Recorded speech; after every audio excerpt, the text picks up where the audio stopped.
mucho menos un santo para prenderle una vela.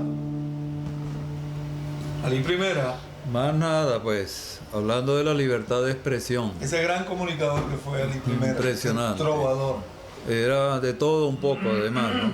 Y con un cuatrico ahí de nada, ¿no? Como decíamos uno. Yo me acuerdo cuando lo vimos en varias oportunidades aquí en Maracaibo. Bueno, miren, estamos en el marco rapidito del Día del Periodista.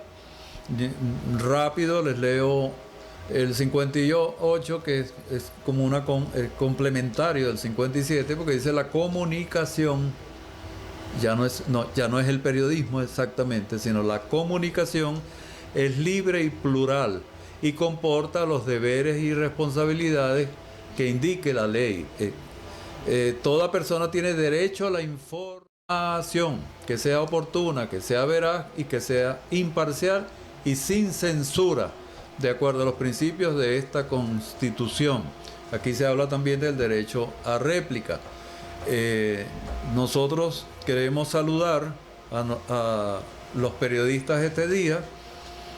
También yo vuelvo a insistir en el tema de la lectura del código de ética del periodismo, y me permiten ustedes, señores periodistas, leer rápidamente el 46, que dice: el periodista que trabaje en el sector público debe rechazar las presiones que pueda ejercer el Estado en el sentido de lograr una identidad ideológica. Ahí tendríamos que entonces empezar a discutir qué significa el asunto. La cuestión es que cuando se habla de libertad de expresión, lo ideal es que el periodista no se someta absolutamente a nada, solamente desde el punto de vista ético y moral, a su propia conciencia, como lo dice el 61 de la Constitución. En algún otro momento también vamos a desarrollar el tema de la conciencia. ¿Qué significa eso de la conciencia y de la libertad de conciencia y a expresarla? Lo dice. Rápidamente, y para tocar otro tema que nos parece muy importante, yo tengo un serio problema y me debato con él en los últimos tiempos. Es decir, ¿por qué uno se gradúa de la universidad? La República le otorga un título y con el título le otorga la facultad de poder ejercer la profesión. En un medio. Médico, abogado, ingeniero, etc. Es decir, ¿por qué entonces para ejercer una profesión yo tengo que pasar por el filtro de un gremio o de un colegio? Sindicato es un colegio. Sindicato, como se llame, ¿ok? Yo creo, desde mi punto de vista, que eso es inconstitucional y que va en contra de ese título que te otorga la República. Pero como hay leyes que se han establecido, que yo estoy de acuerdo en que a mí también me parecen inconstitucionales, inclusive una de las cosas que viola es el derecho a la libre asociación. Yo me asocio a algo si quiero, porque me tienen que obligarme a asociarme a un sindicato, a un colegio, a una asociación. Antes era Asociación Nacional de Periodistas, pero tenía claras las funciones. Cuando se convierte en colegio, entonces ya adquiere otro carácter. Así es. Ya es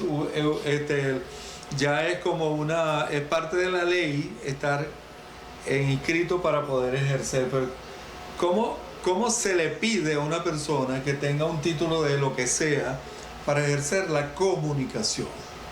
Eso es como pedirle a una persona un título para un muchacho. ¿De qué le vas a pedir? A una mujer, perdón.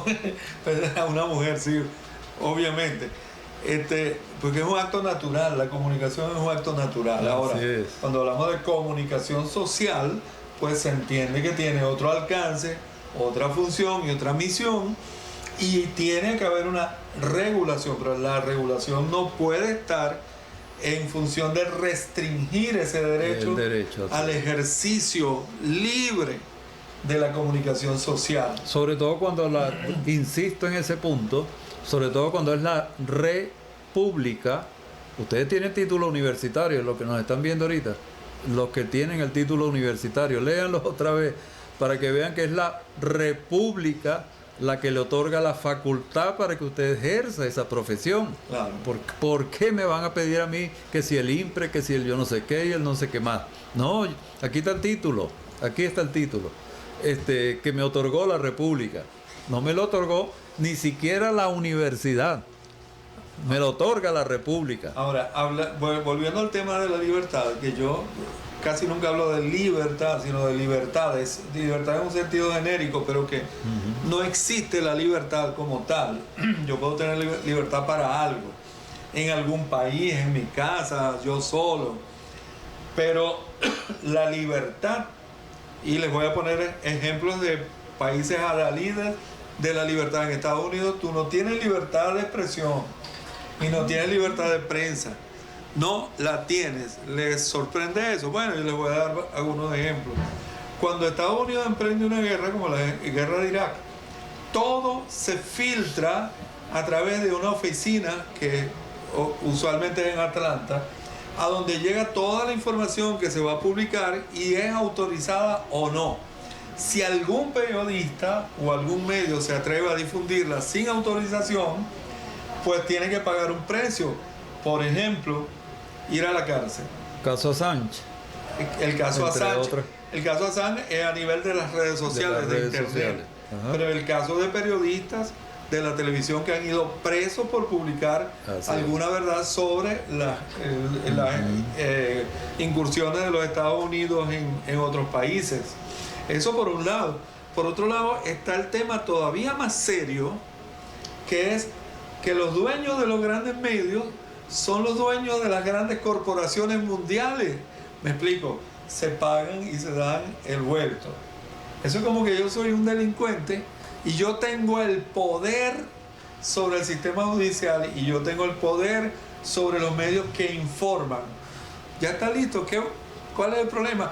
Yo voy a dejar que me denuncien a mí. Pues exactamente funciona. Las grandes corporaciones, y eso se presentó aquí en Venezuela, los medios eran los medios.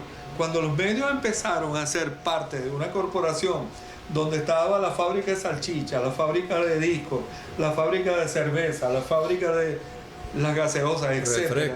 Ustedes saben los dos grandes carteles que hay de eso que estoy diciendo. Pues entonces toda la información comenzó a condicionarse en función de eso. Esa fue la debacle del Nacional, por ejemplo, y del propio Universal. Sí, y ahí hay un tema bien interesante en cuanto a la honestidad y la objetividad, y que es parte del ejercicio, ¿verdad?, de la libertad de expresión, del periodismo, de la comunicación social. Una cosa es la objetividad.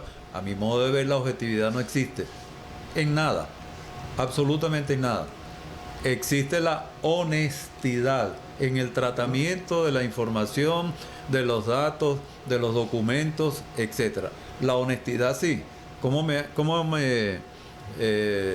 aproximo yo a la lectura de datos, información, etcétera? Pero no, todos de alguna u otra manera tenemos una subjetividad que hasta natural es, si se quiere. Es decir, que yo soy estrictamente objetivo. No, la realidad es como tú la veas. Hermano, olvídese, eso no es, nadie es objetivo, repito, en nada. Hasta donde yo he visto en las discusiones, en los debates, en todo lo que hemos estado, nadie es objetivo porque tarde o temprano se te sale la subjetividad. Pero una cosa es normal. Es esa subjetividad y otra cosa es la manipulación y el diseño hasta científico de matrices de opinión que falsean y distorsionan totalmente la realidad, pero que se imponen como verdad. Acuérdense del famoso tío Goebbels, el de Hitler, claro, que fue el que dijo, uno de los que dijo que repite una mentira 100 veces hasta que se repita, o 100 veces no, hasta que se convierta en verdad. Y eso lo estamos viendo en todos los órdenes. Claro, por eso ahí entra el tema de la honestidad. Exacto. Más allá de la objetividad.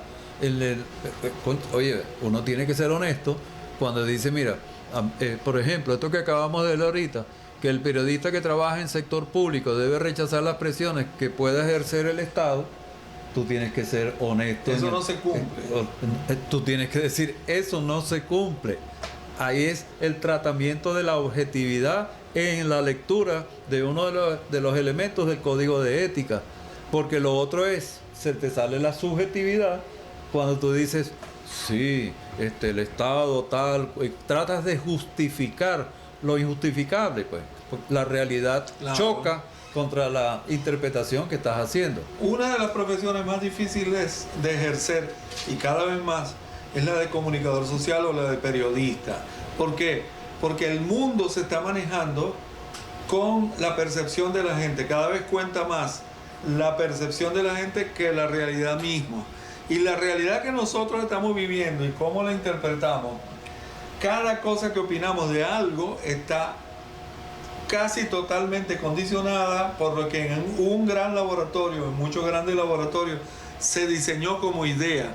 Y ahorita no solamente la idea, sino que ya hace tiempo están trabajando con las emociones.